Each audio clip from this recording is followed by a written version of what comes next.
দক্ষিণ চট্টগ্রামের যে কজন পীরে কামেলের নাম বর্তমানে বারবার উচ্চারিত হয় তাদের মধ্যে বাঁশখালীর আলহাজ মাওলানা ইসহাক হুজুর অন্যতম। সর্বজন শ্রদ্ধেয় এই পীরে কামেল 1934 সালে বাঁশখালীর উত্তর শেখেরকিল সরকার বাজার সংলগ্ন গ্রামে জন্মগ্রহণ করেন। তার পিতার নাম মাওলানা আশরাফ আলী ও মাতার নাম মাইমুনা খাতুন। ইসলাম ধর্মের অনুশাসন বিস্তারে তার ভূমিকা সর্বমহলে গ্রহণীয় হতে পেরেছে যুগের পর যুগ। ইসহাক হুজুর নামে এই জনপদে বেশ পরিচিত তিনি। 1944 সালের দিকে বড়গুনা রহমানিয়া মাদ্রাসায় প্রাতিষ্ঠানিক শিক্ষা গ্রহণ শুরু করেন তিনি। পরবর্তীতে 1945 থেকে 1947 সাল পর্যন্ত নাসিরুল উলুম মাদ্রাসায় শিক্ষা গ্রহণ করেন। এরপর আল জামিয়া ইসলামিয়া জলদি মখজুনুল উলুম বাইঙ্গাপাড়া বড় মাদ্রাসায় 1948 থেকে 1951 সাল পর্যন্ত শিক্ষা অর্জন করেন। 1952 সালে উম্মুল মাদারিস নামে খ্যাত বুইছড়ি ইসলামিয়া সিনিয়র মাদ্রাসায় ভর্তি হন। হাটহাজারী মইনুল ইসলাম মাদ্রাসা থেকে দাওরায়ে হাদিস শেষ করেন 1953 সালের পর।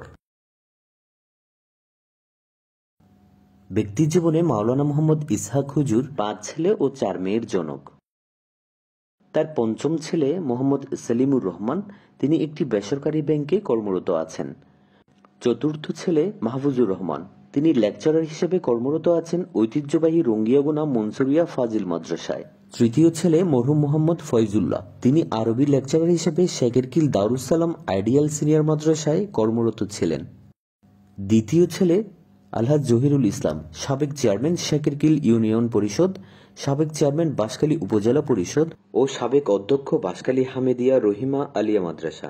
এবং প্রথম ও বড় ছেলে মোহাম্মদ আবদুল্লাহ, তিনি আল্লামা ইসহাক হুজুর মসজিদে ইমামের দায়িত্ব পালন করে আসছেন। শিক্ষাজীবন চলাকালীন সময়ে 1956 সালে নাসিরুল ইসলাম মাদ্রাসায় প্রথম শিক্ষাগত শুরু করেন মাওলানা ইসহাক হুজুর। 1958 থেকে 1969 পর্যন্ত বুইছড়ি ইসলামিয়া সিনিয়র মাদ্রাসায় শিক্ষকতা করার পর দীর্ঘ 22 বছর শেখেরকিল ইসলামিয়া দাখিল মাদ্রাসায় শিক্ষকতার মহান দায়িত্ব পালন করেন। 2001 সালে শিক্ষকতার এই মহান পেশা থেকে অবসর গ্রহণ করেন তিনি। হযরত মাওলানা ইসহাক হুজুর শিক্ষা ও অনুশাসন প্রতিষ্ঠায় এক অনন্য ভূমিকা পালন করেন। তিনি উত্তর শেখেরকিল ইসলামিয়া দাখিল মাদ্রাসা প্রতিষ্ঠা করেন। সরকার বাজার সংলগ্ন মুনিরুল উলুম মাদ্রাসা হেফজখানা ও এতিমখানাও প্রতিষ্ঠা করেন তিনি। সরকার বাজার জামে মসজিদের দাতাও তিনি। মসজিদের নামও আল্লামা ইসহাক হুজুর জামে মসজিদ। সর্বজন শ্রদ্ধেয় পীরে কামেল হিসেবে পুরো জনপদের প্রায় সকল ঘরানার মানুষের কাছে সমান জনপ্রিয় তিনি। একজন সাধক হিসেবে তার ব্যাপারে প্রচলিত আছে নানা ধরনের গল্প।